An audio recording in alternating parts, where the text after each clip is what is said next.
Welcome to Biggest Spoilars, the destination for exclusive spoilers, latest updates. General Hospital spoilers allude that Michael Corinthos could be arrested for lying to the Bobbies.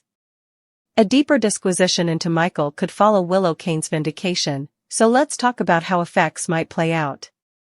Michael just verified under pledge that he was on Drew Kane's road the night of the firing. Of course, this goes against Michael's former story about being with Jacinda the whole night.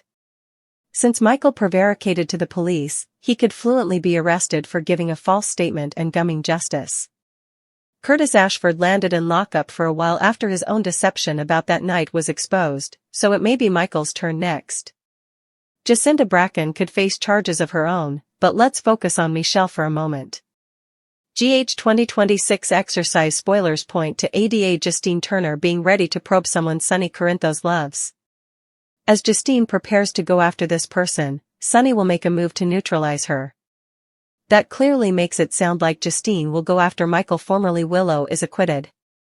It makes sense that ADA Turner will take a near look at Michael now that Alexis Davis has blown up his justification in court. Justine may be looking for a way to undo the embarrassment of executing Willow and losing in the end. Maybe ADA Turner will feel like if they put Michael on trial next and get a conviction, they can eventually wrap up this case. Naturally, part of Justine may like the idea of going after Sonny's son.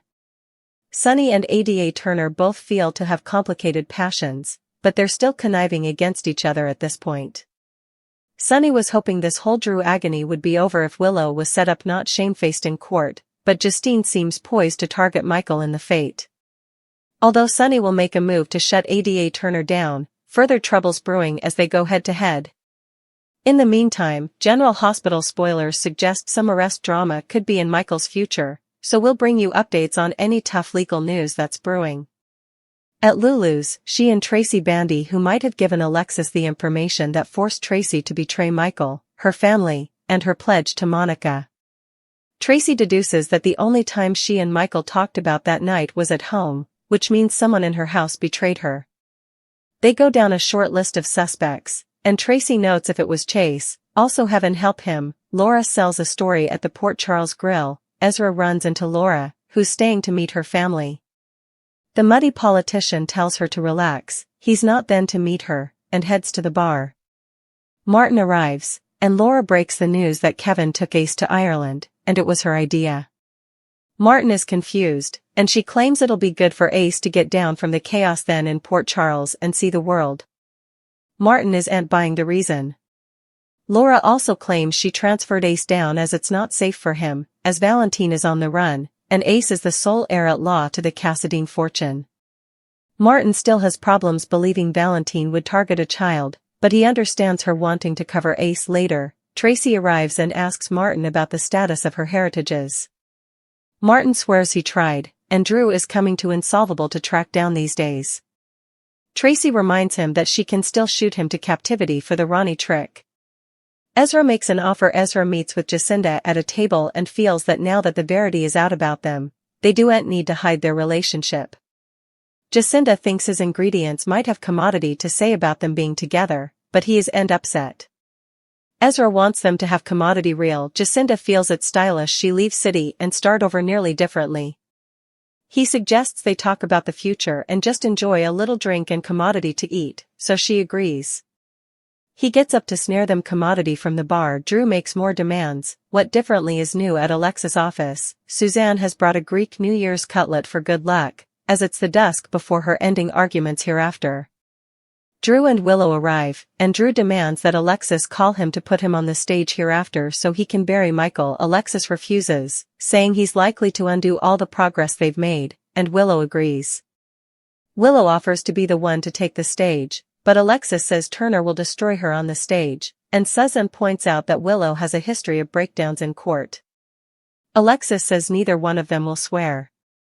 Hereafter, she'll rest her case and won't let them blow this. Drew says he's ordering her to put him on the stage and reminds her that visit with Scout is at stake then. Alexis tells Drew that if he wants to swear, they don't say she didn't advise him. Michael worries he's bloated at Michael returns to the Q manse and slams the door, waking Gio. Gio asks if he can help him, but Michael says he can't, but thanks him for lifting everyone's spirits with his Christmas performance. Gio heads out as Christina stops by. Knowing moment was rough for her family. She admits she knew her mama's plan as she saw a note that someone gave her about him and Tracy the night of the firing. She wanted to advise him, but didn't want to undermine her mama's case, so she tried to pay Jacinda off to leave city and try to save his justification.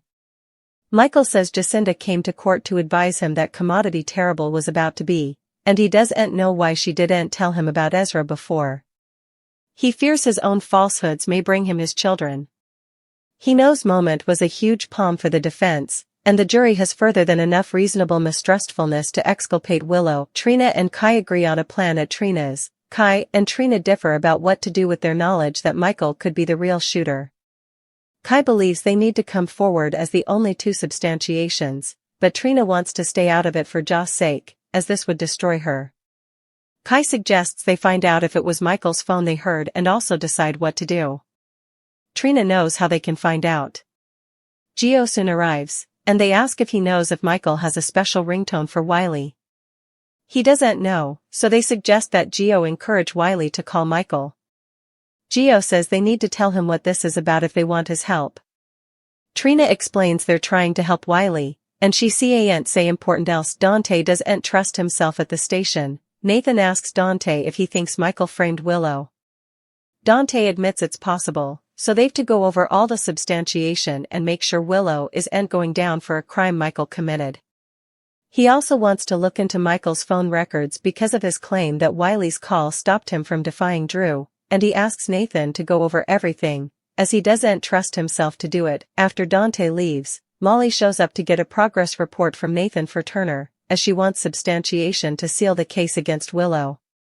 She makes it clear she's only then on this errand. She isn't a part of this case due to a conflict of interest. Dante heads over to Lulu's and admits to Isaac's wife that he fears he may have unconsciously been steering the disquisition down from Michael, noting his instincts have been out recently. He doesn't know if he can trust himself. In the show's final moments, Lulu tells Dante he's being too hard on himself, and his questioning his judgment makes him good at what he does. At the station, Nathan gives Molly the report she needs for Turner, and he promises to tete-a-tete go over all the substantiation and see justice is served. At her place, Trina and Kai tell Gio they're trying to exculpate Wiley and Amelia's mama. Gio says if a simple phone call is each they need, also he'll help for Wiley and Amelia's sake. At the QS, Christina gets ready to head out and tells her family that she's sorry about Jacinda. Perhaps she hasn't left city, and Michael says he hopes she stays and they can sort effects out. At the grill, Ezra returns to his table with champagne and finds Jacina has taken off on him. Martin tells Tracy she's right and he'll no way cross her again. He'll also do what it takes to get her heritages back. Martin tells Laura that he loves her and departs. Outdoors, Martin recalls eavesdropping Tracy and Michael agitating the events of that night in the Q kitchen. He was Alexis' anonymous source. Outside the office, Drew promises Willow that he'll make sure Michael is put behind bars, and hereafter is going to change everything. He embraces Willow, who easily looks like she's not induced. On the coming General Hospital, Drew takes the stage, and Trina and Kai scramble to find out what Michael's special ringtone is. The tense air in Port Charles thickened as the week began with the courtroom drama that had fans on the edge of their seats. The city's undercurrent of secrets, lies, and betrayal reached a boiling point as General Hospital spoilers hinted that Michael Corinthos could soon face the consequences of his own dishonesty. After months of speculation, the truth about Michael's whereabouts on the night of Drew Kane's shooting was finally out, and it threatened to unravel everything he had fought to protect. While Willow Kane walked out of court acquitted, Michael's carefully constructed alibi had collapsed, leaving him exposed to potential legal repercussions. The stage was set for what could be one of the most dramatic turns in recent GH history, a baptism not of water, but of fire, where loyalty, justice, and family collided in a storm of intrigue. Michael had admitted under oath that he was indeed on Drew Kane's street the night of the shooting, a revelation that directly contradicted his earlier claim of spending the entire evening with Jacinda Bracken. The discrepancy was glaring, and the implications were immediate. By lying to law enforcement, Michael risked charges for giving a false statement and obstructing justice. Port Charles had seen similar scenarios play out before, notably with Curtis Ashford, whose deception led to his temporary incarceration. Now, with the walls closing in, fans could only wonder if Michael's turn was imminent. While Jacinda might face scrutiny of her own, the immediate focus remained squarely on Michael and how the legal system might respond to the unspooling of his story. In the shadows of this brewing storm, ADA Justine Turner emerged as a key figure. Sources and spoilers suggested that Turner, having recently endured the embarrassment of Willow's acquittal, was prepared to investigate someone deeply connected to Sonny Corinthos. With her sharp legal instincts and a sense of personal vindication driving her, Turner appeared poised to turn her attention to Michael. The logic was undeniable. Alexis Davis had just shredded Michael's alibi in court, providing Turner with a legitimate reason to scrutinize Sonny's son. The ADA seemed motivated not only by professional duty but also by the opportunity to correct what she may have viewed as a miscarriage of justice. Convicting Michael, perhaps, would finally bring a sense of closure after Willow's courtroom victory. Sonny, ever protective of his family, recognized the threat immediately. Though he hoped the nightmare surrounding Drew's shooting would end with Willow's not guilty verdict, Turner's intentions were clear. Michael was next. The tension between the Corinthos family and the legal authorities set up a high-stakes confrontation. Sonny would undoubtedly make moves to neutralize Turner, but as GH fans know all too well, the line between legal maneuvering and personal vendetta in Port Charles is never clear. The coming days promised a head-to-head clash that could redefine the balance of power in the city. Arrest drama loomed ominously for Michael, and every heartbeat of the Corinthos family seemed to echo with the question, could Michael survive this latest trial of fire? Meanwhile, away from the court, a different kind of strategizing was underway at the Q mansion. Lulu and Tracy discussed the source of the leak that forced Tracy to betray Michael, his family, and her promise to Monica. Tracy's mind raced as she pieced together who could have revealed her confidential information to Alexis. She realized the conversation must have originated at home, narrowing the circle of potential suspects. Each name brought with it a surge of anger and protective instinct. If Chase had been responsible, Tracy mused, divine intervention might be required. The tension was palpable, with every revelation threatening to ignite yet another cascade of betrayal. Port Charles Grill provided another stage for strategic maneuvering. Laura, ever protective and cunning, revealed to her brother Martin that Ace had been sent to Ireland under her guidance. Her justification was simple on the surface: Ace needed distance from the chaos-consuming Port Charles. But beneath the veneer of logic lay a mixture of maternal instinct and political maneuvering. Ace, as the heir to the Cassadine fortune, could be a target if left in the wrong hands. Martin, skeptical yet understanding, reluctantly accepted Laura's reasoning, realizing that her actions, while bold, stemmed from a desire to protect her nephew in a city that often proved lethal for the innocent. Political intrigue also seeped into the personal lives of Port Charles residents. At the grill, Ezra crossed paths with Jacinda, leading to a discussion that balanced romance and risk. The truth of their relationship had come to light, removing the need for secrecy, yet Jacinda feared the fallout from her constituents. Ezra, however, was undeterred, urging them to enjoy the present and consider the future together. Though Jacinda ultimately decided she needed a fresh start elsewhere, the exchange highlighted the delicate interplay between personal desires and public perception in a city where reputation often dictated survival. Back at Alexis Davis's office, the legal chess game continued. Drew, ever determined, demanded that he be put on the stand to dismantle Michael's credibility. Alexis, guided by caution and strategic foresight, refused, understanding that Drew's testimony could jeopardize the defense's position. Willow, caught between fear and duty, offered herself, yet Alexis warned that Turner would exploit any weakness. The conversation underscored the psychological pressure mounting on everyone involved. Stakes were sky-high: visitation rights, family reputations, and the shadow of potential criminal charges hung over them all. The office became a crucible where fear, hope, and strategy intertwined, each participant preparing for the inevitable courtroom battle. Michael, returning to the Corinthos mansion, embodied the strain of these events. Slamming the door behind him, He revealed to Gio his anxiety and self-doubt, acknowledging that even small missteps could have catastrophic consequences. Christina, ever perceptive, recognized his turmoil. She revealed the contents of a note she had seen regarding the fateful night, showing how information, secrecy, and intentions could collide unexpectedly. Michael admitted Jacinda's timely court appearance had been a lifeline, though her motives remained unclear. For him, the victory in Willow's case was bittersweet. Justice had been served for one, yet the threat of his own legal jeopardy loomed larger than ever. Trina and Kai found themselves wrestling with a moral dilemma. Knowledge that Michael could have been the real shooter weighed heavily on them. Kai advocated for transparency, insisting that truth should prevail, while Trina hesitated, concerned about the impact on Joss and their own stability. Their strategic discussion evolved into a delicate plan, seeking a way to uncover the truth without causing further collateral damage. Gio became a crucial ally, offering assistance to facilitate a simple but pivotal phone call, potentially providing the missing piece needed to navigate the legal labyrinth they faced. At the police station, doubt and self-questioning dominated the day. Dante, grappling with his instincts, considered the possibility that Michael had framed Willow. He recognized the necessity of meticulous evidence review, especially regarding phone records and timelines. Nathan worked in tandem, ensuring that every angle was explored to prevent an innocent person from being wrongfully punished.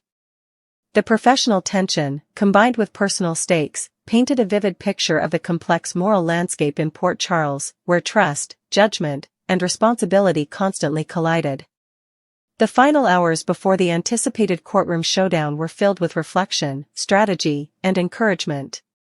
Lulu reminded Dante of the strength found in questioning one's own judgment, a trait that, paradoxically, enhanced his ability to pursue justice. At the same time, Trina and Kai reaffirmed their commitment to helping Wiley and Amelia, underscoring the theme that even amidst chaos and threats, acts of courage and integrity could guide outcomes. Christina prepared to support her brother, hoping that communication and understanding could prevent further fractures within their family. Amid the intricate web of relationships and legal maneuvering, personal confrontations added another layer of intensity.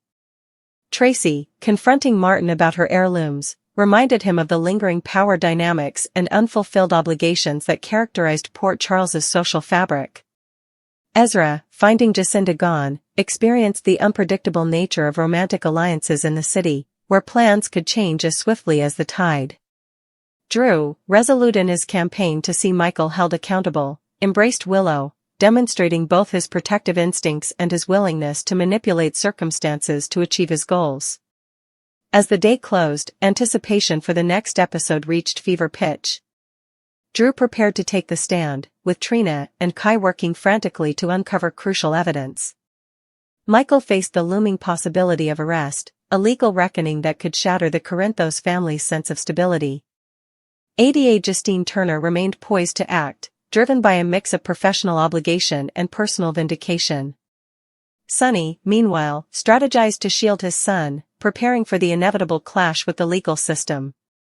Port Charles stood at a pivotal juncture, where truth, loyalty, and justice converged in a dramatic crescendo that would leave no character untouched. In this crucible of action, Michael's story exemplified a baptism unlike any other. Encouraging words from allies provided temporary solace, but the shadow of angry threats and the threat of legal consequences hung over him like a storm cloud.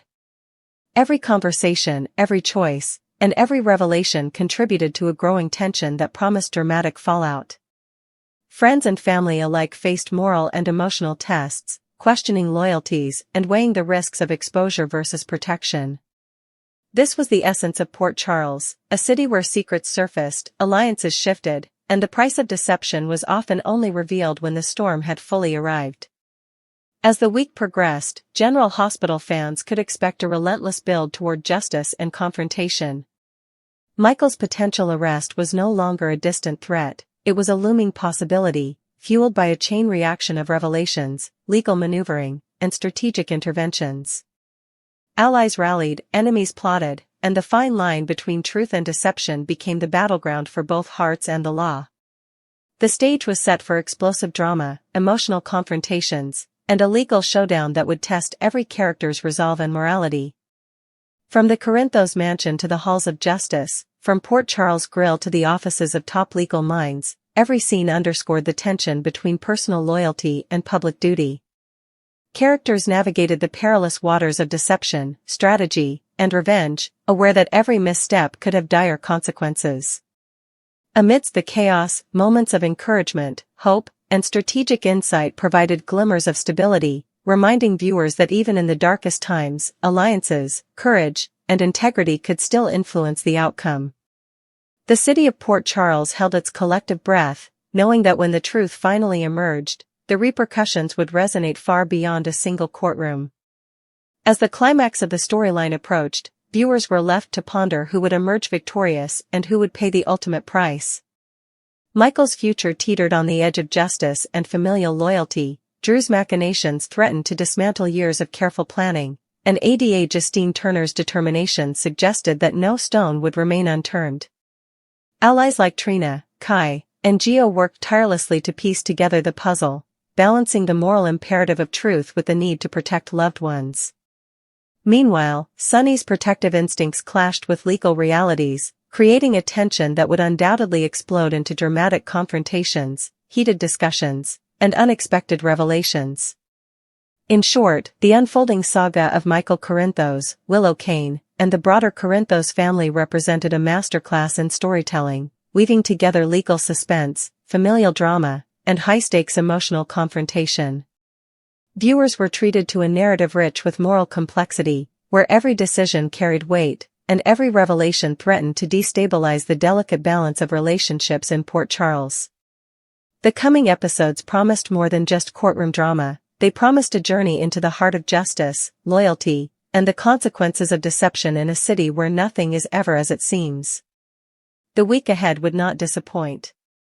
Arrests, confrontations, and revelations loomed large, setting the stage for a dramatic showdown where every character's fate hung in the balance. Michael's choices, both past and present, would determine not only his own destiny but the stability and security of those he loved. With Ada Turner poised to take decisive action, Sonny's interventions, and Drew's relentless scheming, the city's intricate web of alliances and betrayals would be tested like never before. Fans could expect unexpected twists, shocking confrontations, and the kind of emotional drama that has long defined General Hospital. And so, as the curtain prepared to rise on the next chapter of this high-stakes saga, one truth remained clear: in Port Charles, justice is never simple, loyalty is never guaranteed, and the line between friend and foe is always perilously thin. Michael Corinthos stood at the center of this storm, facing a baptism of fire that would test his courage, his morality, and his very identity. Allies, enemies, and the law itself converged around him, promising a week of tension, drama, and heart-stopping suspense that fans would not soon forget.